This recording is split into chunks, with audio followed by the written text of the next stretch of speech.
Village computer এডুকেশনে আপনাদেরকে স্বাগত। আজকে পাওয়ার পয়েন্টে যদি আমরা এই প্রজেক্টটা করতে চাই, দেখুন এই ধরনের প্রজেক্ট আমরা তৈরি করতে চাই যে সূর্যটা ডুবে যাচ্ছে, এই প্রজেক্ট যদি তৈরি করতে চাই কিভাবে করব। এই ভিডিওটা একমাত্র তাদের জন্য যারা এই সবে পাওয়ার পয়েন্ট শিখছেন। আমরা প্রথমে দেখে নেবো প্রজেক্টটা কিভাবে তৈরি করলাম। এটা প্রথমে ক্লিক করে দিলাম, ক্লিক করার পর পাওয়ার পয়েন্টটা খুলে নিলাম। এই পাওয়ার পয়েন্টটাকে আমরা ডোন্ট সেভ করে দিলাম, একটা ব্ল্যাঙ্ক পাওয়ার পয়েন্ট নিয়ে নিলাম। এই যে ব্ল্যাঙ্ক পাওয়ার পয়েন্টের প্রেজেন্টেশনের এরপরে আমরা চলে যাব মাইক্রোসফট ওয়ার্ডে। প্রথম ওয়ার্ডে চলে গেলাম, ওয়ার্ড 2013-তে ক্লিক করে নিলাম। ক্লিক করার পর আমরা ব্ল্যাঙ্ক ডকুমেন্টসে ক্লিক করলাম। ক্লিক করার পর ইনসার্টে গেলাম, ইনসার্টে যাওয়ার পর সেভে ক্লিক করলাম। সেভ নিয়ে নিলাম, চারকোনা এখানটাতে এঁকে নিলাম। এরপর আমরা ফাইলে গেলাম, ফাইলে যাওয়ার পর সেভ অ্যাজ করলাম। সেভ অ্যাজ করার পর আমরা এটা সেভ করে নেবো। কিন্তু এটা খেয়াল রাখতে হবে আমরা সেভ করছি কোন টাইপে। দেখুন আমরা ওয়ার্ড 97/2003 ডকুমেন্টসে সেভ করে নিলাম, ডকুমেন্টস বলে সেভ করে নিলাম। কন্টিনিউ করে দিলাম। কন্টিনিউ করার পর আমরা এটাকে ক্লোজ করে দিলাম। ডেস্কটপে যেহেতু দেখুন ডকুমেন্টসটা আমরা সেভ করে নিয়েছি, এটাকে ডবল ক্লিক করে আমরা ওপেন করে নেব। দেখুন সেভটা চলে এসেছে। এবার সেভটাই ক্লিক করার পর আমরা চলে যাব ফরম্যাট। এই যে ফরম্যাট অপশানে এখানটাতে ক্লিক করব। ক্লিক করার পর সেভ ফিলে আমরা ক্লিক করব, চলে আসবো আমরা গাইডলাইন, একদম মোর গাইডেন্স চলে এসে এখানে ক্লিক করার পর আমরা প্রিসেটে ক্লিক করবো। এই যে এখানে তিনটা অপশন আছে, প্রিসেট, এটাতে ক্লিক করবো। ক্লিক করার পর প্রিসেট কালার এখানটাতে ক্লিক করার পর আমরা এখানে ফায়ার খুঁজবো। ফায়ার, দেখুন এখানে ফায়ার বলে অপশনটা আছে, ফায়ারে ক্লিক করে দিলাম।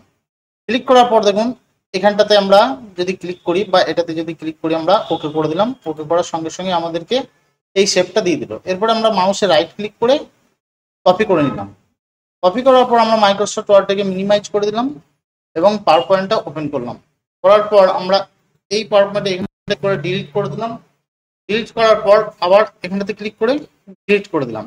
এরপর কন্ট্রোল ভি, কিবোর্ডের সাহায্যে কন্ট্রোল ভি পেস্ট করে দিলাম। পেস্ট করলে আমার সেই শেপটা এখানে চলে এলো। চলে আসার পরে এটাকে আমরা একটু বড় করে নিলাম নিজেদের মতো। এটা নিচেটা ধরে টেনে দিলাম। টেনে দেওয়ার পর দেখুন আমাদের মাইক্রোসফট ওয়ার্ডে যে প্রজেক্টটা তৈরি করেছিলাম এটা পাওয়ার পয়েন্টে নিয়ে চলে এলাম। এরপরে চলে যাব আমরা ইনসার্টে। ইনসার্টে যাওয়ার পর আমরা চলে আসবো সেভ। সেভের পর আমরা এই যে এটা নিয়ে নেবো, ওভারঅলটাকে নিয়ে নেবো। এখানে গোল করে একটা চিহ্ন আমরা এঁকে দেবো, সূর্যটাকে এঁকে নেবো। এরপর দেখুন সেভ টিল এখানে হলুদ করে দিলাম আর শেপের আউটলাইনটাকেও হলুদ করে দিলাম। একটু একটু পজিশন করে নিলাম এরকম করে। এরপরে চলে যাব আমরা অ্যানিমেশন। অ্যানিমেশনে যাওয়ার পর দেখুন এইখানটা ক্লিক করব। ক্লিক করার পর আমরা একটু নিচে দিকে চলে আসবো, এসে দেখুন মোশন পাথে ক্লিক করব। এরপর আমরা একটু নিচে দিয়ে ক্লিক করলে এখানে ডাউন দেখতে পাবো। দেখুন ডাউন লেখা রয়েছে, ডাউনে ক্লিক করব, নিয়ে ওকে করে দেবো। ওকে করার পর দেখুন এখানে আমাদেরকে ডাউনের অ্যারোটা দিচ্ছে, এটা ধরে নিচে পর্যন্ত একবারে টেনে দেবো যাতে এটা দেখা আর না যায়। এটা করে দিলাম। করে দেওয়ার পর দেখুন এখানে লেখা রয়েছে স্টার্ট অন ক্লিক, এখানে আমরা ক্লিক করে আফটার প্রিভিয়াস করে দেবো। আফটার প্রিভিয়াস করার ডিউরেশন করে দেবো আমরা, এটাকে একটু বাড়িয়ে দেবো। এটা করার ফলে কি হবে, সূর্যটা আমার আস্তে আস্তে কি হবে নিচের দিকে নামবে। প্রিভিউ করে যদি দেখি দেখুন আস্তে আস্তে নামছে, দেখুন সূর্যটা আস্তে আস্তে নিচ দিয়ে নেমে যাচ্ছে। তো এটা বাড়ানোর সঙ্গে সঙ্গে এটা যদি আরো বাড়িয়ে দিই আরো ধীরে ধীরে নামবে। এরপরে চলে যাব আমরা ইনসার্টে। ইনসার্টে যাওয়ার পর শেপে যাব। শেপে যাওয়ার পর দেখুন এই চিহ্নটাকে নিয়ে নেব। এই চিহ্নটা নেওয়ার পর আমরা এটাকে ক্লিক করে দেবো। এরপর ব্ল্যাক কালার নিয়ে নেবো। এরপর কন্ট্রোল অল্ট ধরে আমরা অনেক কটা ছবি এখানে সেট করে দেবো। সেট করে দিলাম অনেক কটা ছবি। এরপরে আবার আমরা এখানটাতে আর একটা শেপ নিয়ে নেবো, ওই ধরনের শেপ নেবো। ইনসার্টে যে শেপে ক্লিক করব। শেপে ক্লিক করার পর আমরা এই শেপটাকে নিয়ে নেবো। এই শেপটাকে নিয়ে নেবো। নিয়ে যাওয়ার পর এখানে একটা গাছ এঁকে নেবো, আমরা মনে করি যদি গাছ রাখবো। এরকম ক্লিক করার পর এটাকে ব্ল্যাক করে দিলাম। ব্ল্যাক করার পর এই যে এখানে কার্ভ আছে, কার্ভটাকে নিয়ে নিলাম, নিয়ে এখান থেকে এঁকে দিলাম।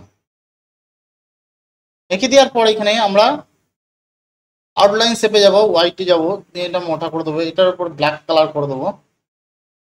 ব্ল্যাক কালার করার পর এটা আমরা রাইট ক্লিক করে আমরা চলে যাব কোথায়, ফরম্যাট শেপে। ফরম্যাট শেপে আসার সঙ্গে সঙ্গে এখানে লাইন আছে, দেখুন লাইনে ক্লিক করার পর দেখুন হোয়াইট 6, এটা আমরা যদি বাড়াতে থাকবো দেখুন হোয়াইটের চিহ্নটা আমার মোটা হয়ে গেল। এবারে এটা কি করবো, ক্লোজ করে দেবো। ক্লোজ করে দেওয়ার পর আমরা এটাকে বাইরে ক্লিক করব। বাইরে ক্লিক করার পর যদি আমরা স্লাইড শো যে বা অ্যানিমেশনে যে আমরা প্রিভিউ করে দেখি, প্রিভিউ করে দেখলে দেখুন সূর্যটা আস্তে আস্তে নিচে দিকে নেমে যাচ্ছে, যাচ্ছে। এরপরে যদি আমরা স্লাইড শো যাই এবং ফ্রম বিগিনিং এ যাই, দেখুন প্রজেক্টটা কত সুন্দর লাগছে। তাহলে পাওয়ার পয়েন্টের সাহায্যে আমরা একটা সূর্যকে এইভাবে প্রজেক্ট করতে পারি।